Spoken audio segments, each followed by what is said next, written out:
होती है generally shallow foundation और डीप फाउंडेशन।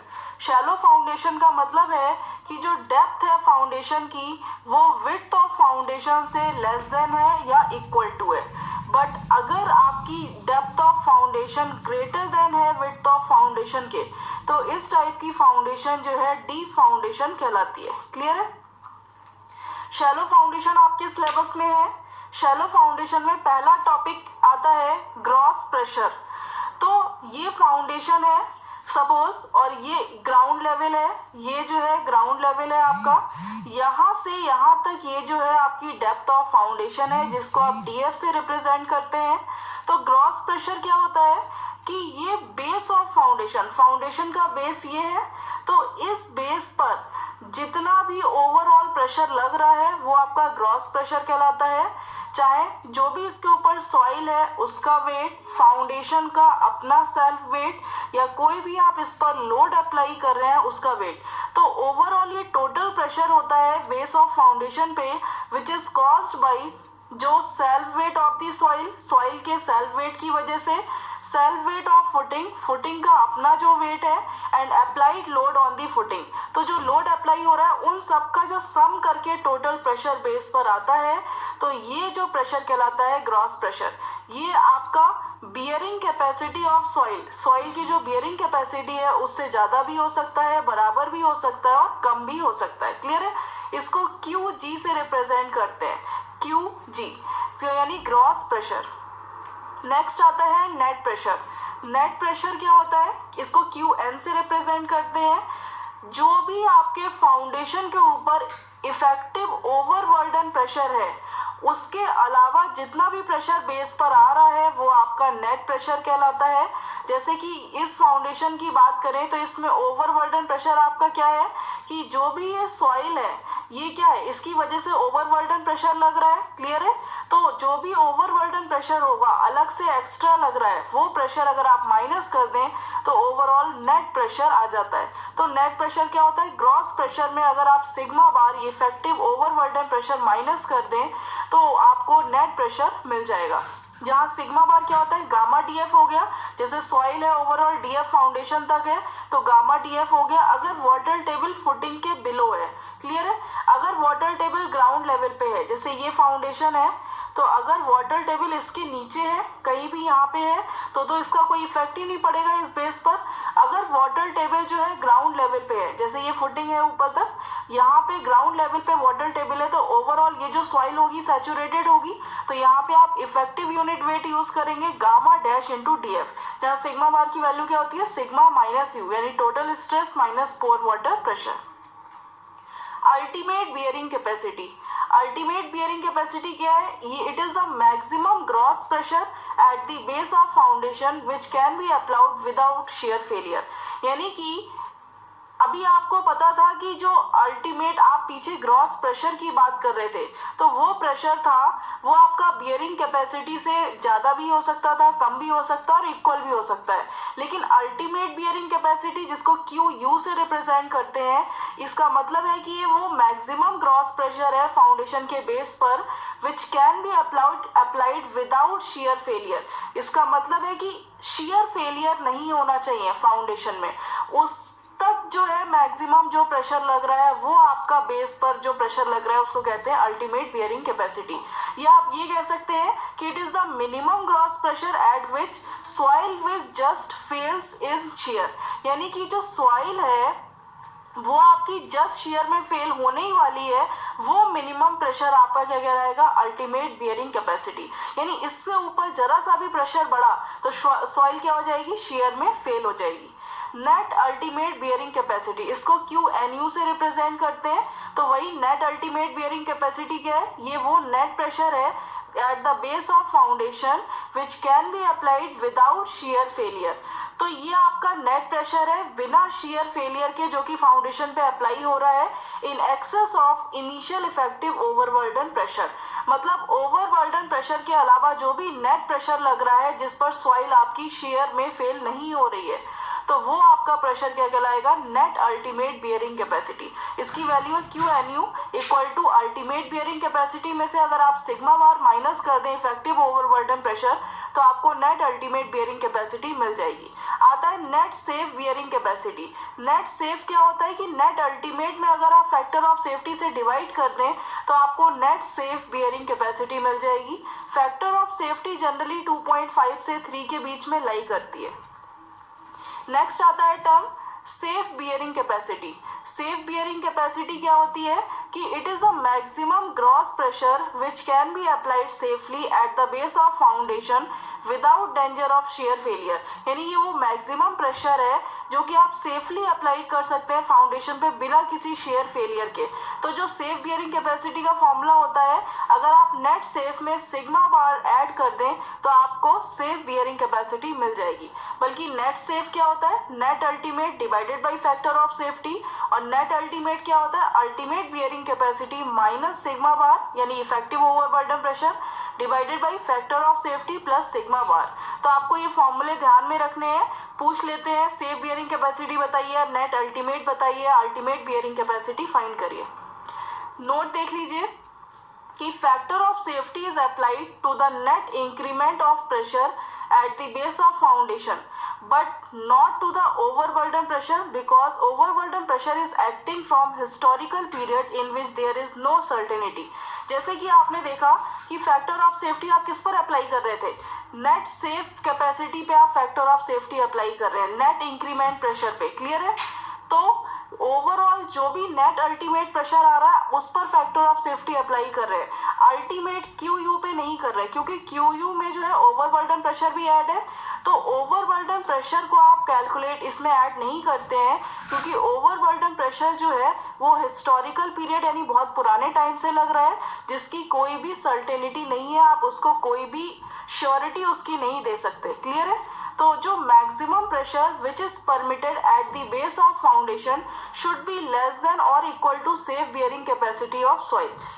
जो भी मैक्सिमम प्रेशर है अगर फाउंडेशन पे लग रहा है वो safe bearing capacity of soil से कम या बराबर होना चाहिए, उससे ज़्यादा नहीं होना चाहिए। अगर उससे ज़्यादा होगा सेफ बियरिंग कैपेसिटी से तो सॉइल आपकी क्या होगी, फेल हो जाएगी। तो जो सेफ लोड आता है फाउंडेशन के बेस पे तो क्या होगा, अगर आप सेफ बियरिंग कैपेसिटी में फाउंडेशन के एरिया से मल्टीप्लाई कर दें तो आपको सेफ लोड मिल जाएगा eight the base of foundation.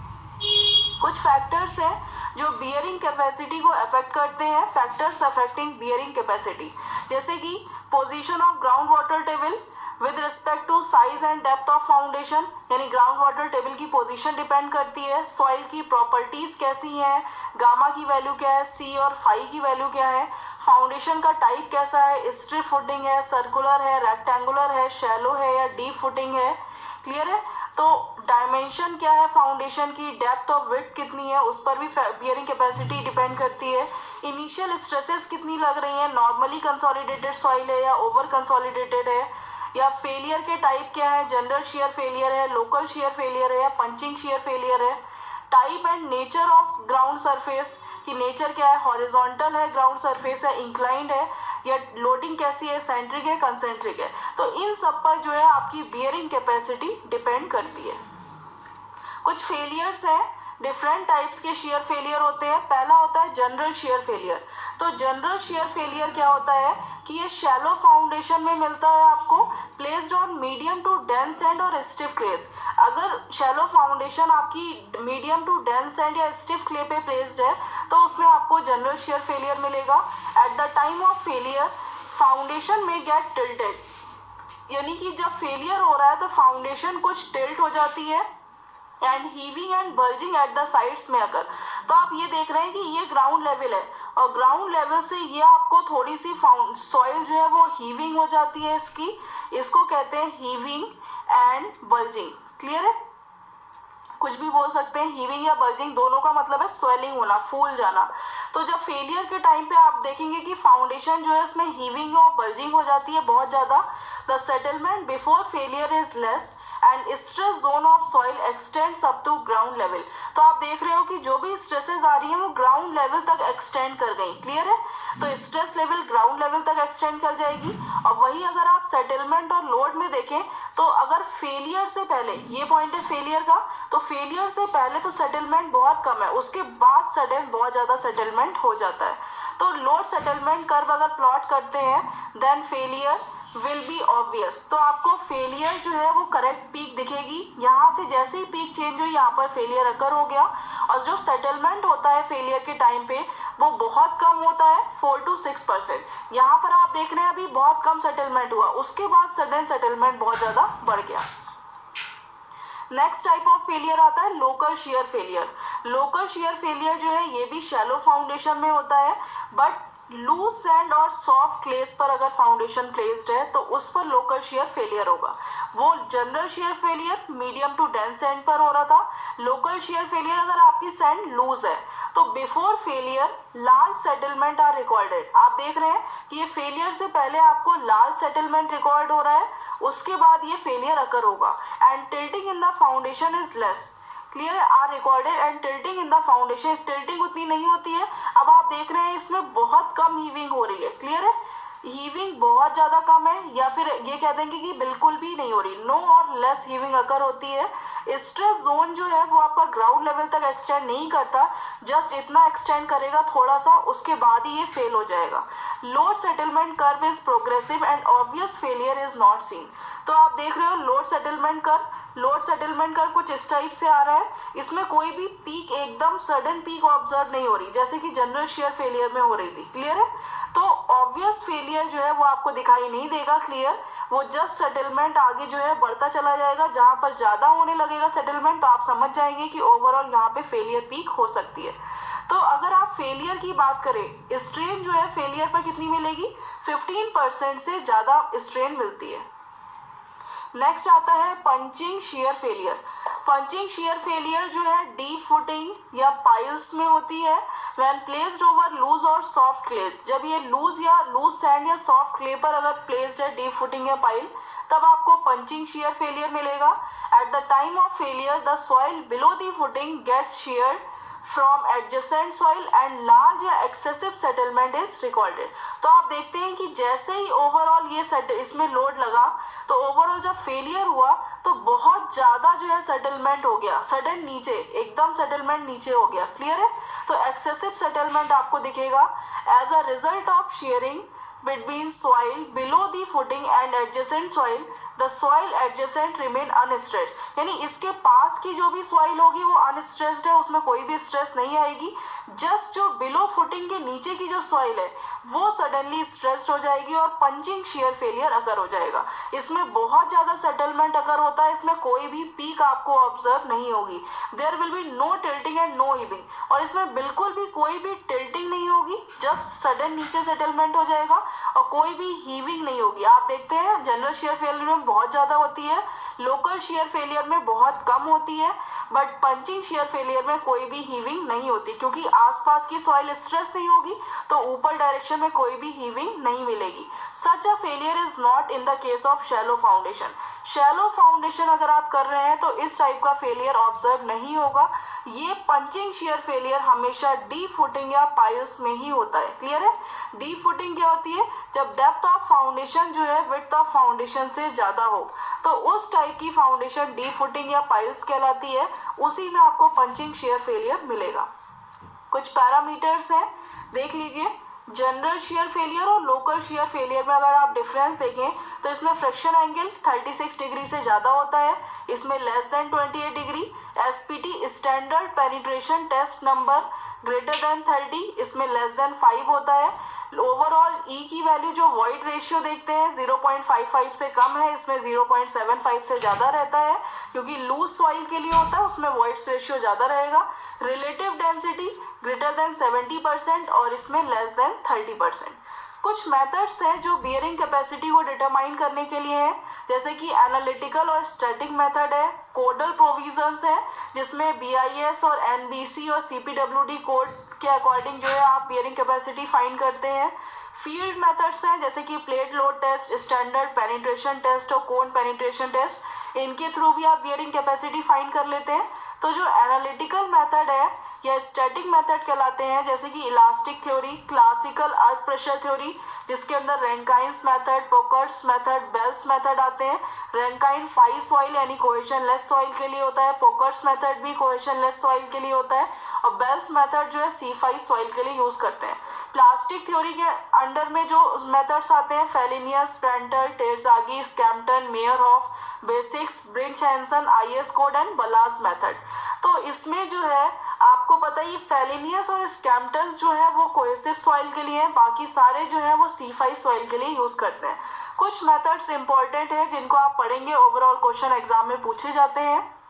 जैसे कि पहला मेथड है रैंकाइंस थ्योरी। तो रैंकाइंस थ्योरी आपने देखा है कि आपको पता है ओवरऑल रैंकाइन थ्योरी 5 सॉइल यानी कोहेशन लेस सॉइल के लिए यूज करते हैं, जैसे कि सैंड वगैरह हो गई।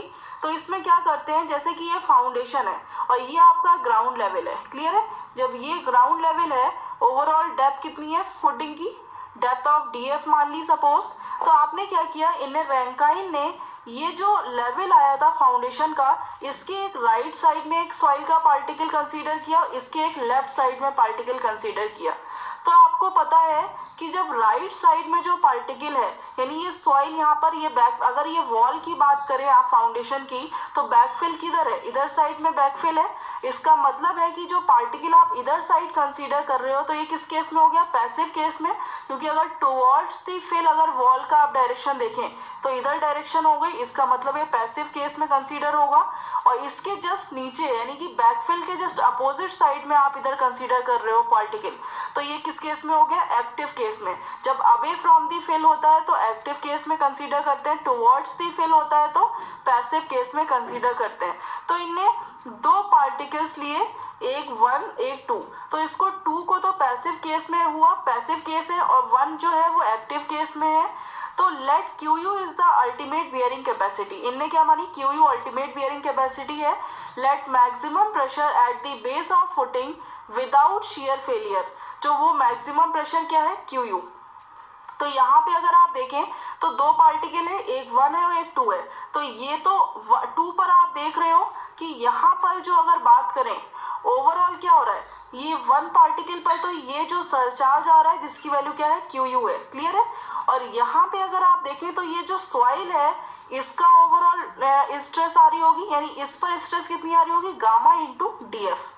तो अगर आप दो पार्टिकल कंसीडर करते हैं तो 1 में तो ओवरऑल चारों तरफ से स्ट्रेस किसकी लग रही है, QU की लग रही है, ये क्या है, हॉरिजॉन्टल प्रेशर है। और इसमें जो वर्टिकल प्रेशर लग रहा है वो कितना लग रहा है, गामा DF। और ये चारों ओर सपोज मान लिया सिग्मा H जो कि लेटरल प्रेशर है। दोनों ही पार्टिकल के लिए लेटरल प्रेशर की तो वैल्यू सेम रहेगी, बट ओवरऑल वर्टिकल जो प्रेशर आ रहा था वो डिफरेंट आ रहा था। यहाँ पे QU आ रहा था क्योंकि ओवरऑल सरचार्ज लग रहा था फुटिंग का, और यहाँ पर गामा DF आ रहा था क्योंकि 2 पार्टिकल के ऊपर ओवरऑल क्या थी, सॉइल थी। तो ये जो थ्योरी है वो सैंड्स के लिए एप्लीकेबल होती है। रैंकाइन ने कंसीडर किए दो elements adjacent to each other, एक दूसरे के जस्ट एडजेसेंट।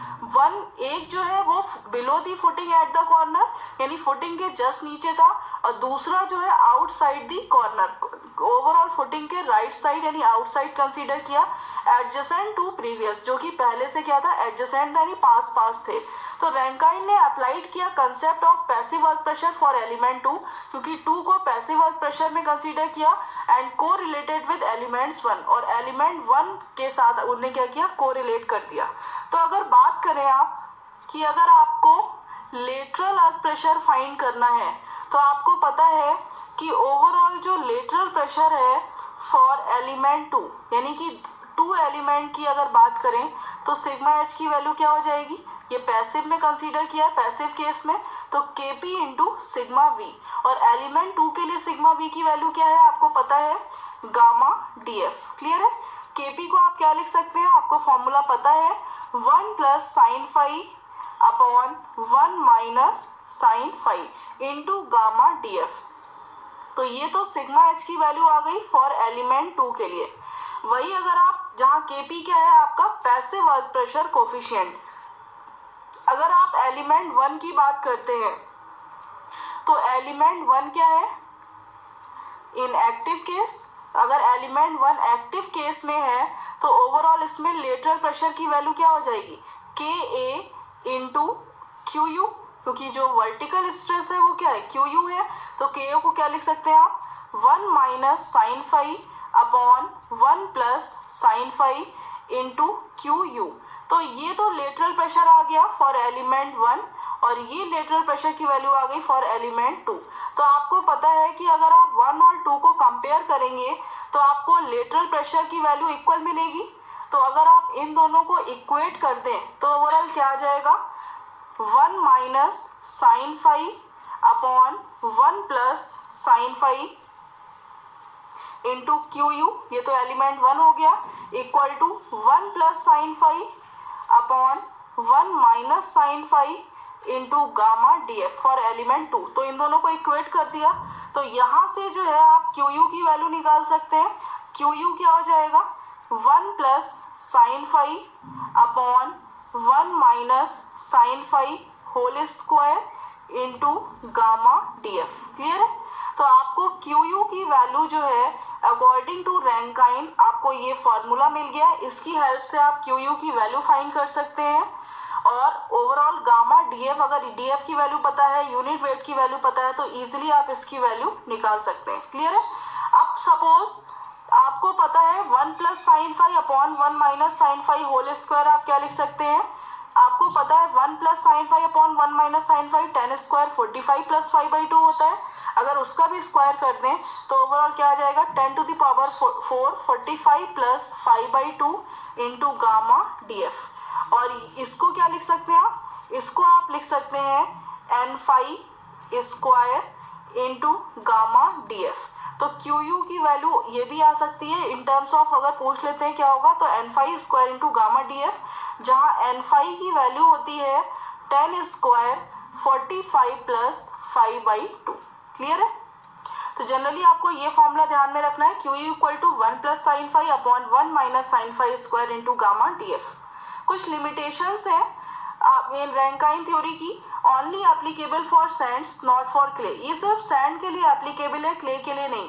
अगर डेप्थ ऑफ फाउंडेशन 0 हो जाए तो आप देख रहे हैं फॉर्मूले से, अगर डीएफ की वैल्यू 0 कर दी तो क्यू यू की वैल्यू क्या हो जाएगी, 0 हो जाएगी, विच इज नॉट प्रैक्टिकल। जो कि रियल में ऐसा नहीं होता है कि अगर आप खाली फाउंडेशन को ग्राउंड लेवल पे प्लेस कर दें तो क्यू यू की वैल्यू 0 हो जाए, प्रैक्टिकली ऐसा नहीं होता।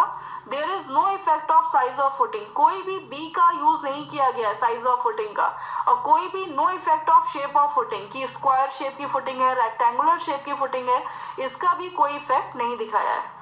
एक न्यूमेरिकल है, देख लीजिए, क्लियर हो जाएगा इससे। Using Rankine formula find the minimum depth of foundation of a square footing of 1 meter of a column carrying a load of 15 ton। यानी कि रैंकाइन फॉर्मूला का यूज करना है, minimum depth of foundation find करनी है, square footing है, width आपकी 1 metre given है, load carrying a load of 15 ton. तो ओवरऑल जो लोड गिवन है वो 15 टन है, inclusive of its own wait.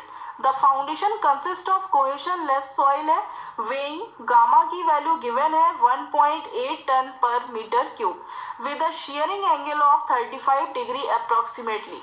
35 degree जो है आपका शेयरिंग एंगल दिया है। तो आपको लोड दिया है, एरिया दिया है, तो आप स्मॉल क्यू की वैल्यू निकाल सकते हैं। स्मॉल क्यू क्या आ जाएगा, load per unit area of footing equal to क्या हो जाएगा, 15 डिवाइडेड बाई आपकी स्क्वायर फुटिंग है तो एरिया क्या होगा, 1 स्क्वायर।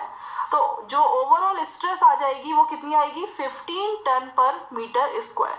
आपको क्या फाइंड करना है, डेप्थ ऑफ फुटिंग फाइंड करना है। तो आपको फॉर्मूला पता है रैंकाइन का, Q U equal to 1 plus sine five upon 1 minus sine five whole square into gamma D F. तो यहाँ से डी एफ निकालना है तो ओवरऑल सारी वैल्यूज इधर भेज दीजिए। क्यू यू की वैल्यू आपको पता है 15 ton per metre square given है, तो 15 into divided by gamma, gamma की वैल्यू कितनी है 1.8 टन पर मीटर क्यूब। इधर अगर आप भेजेंगे तो 1 minus sine five upon 1 plus sine five हो जाएगा, तो 1 minus sine 35 divided by 1 plus sine 35 whole square. तो ओवरऑल जब आप इसको सॉल्व करेंगे तो आपको डेप्थ ऑफ फुटिंग मिल जाएगी 0.595 मीटर। तो इस टाइप के क्वेश्चंस आ जाते हैं, रैंकाइन फॉर्मूले पे बेस्ड पूछ लेंगे। नेक्स्ट आती है टेरज़ागी